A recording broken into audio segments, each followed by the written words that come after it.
As we move closer to election season, a proposed amendment to Kentucky's state constitution is stirring up some controversy. WKYT's Maggie Rickerby is talking to people both for and against proposed amendment changes. Amendment 2 will be on the Kentucky ballot in November.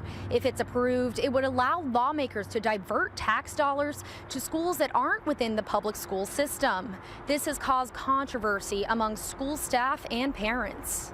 The voucher amendment would siphon tax dollars away from our public districts and starve students of critical resources they need to receive the strongest education possible. I'm a strong proponent of empowering parents to make the choices that benefit their children and families the best. Opponents have called it the voucher amendment.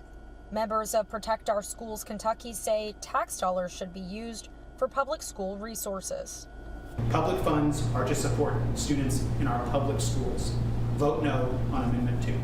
Supporters of the amendment argue that education is not a one-size-fits-all for different types of learners. For them, it's all about empowering parents through school choice. You've got so many families that would love more opportunity to exercise more choice over their child's education.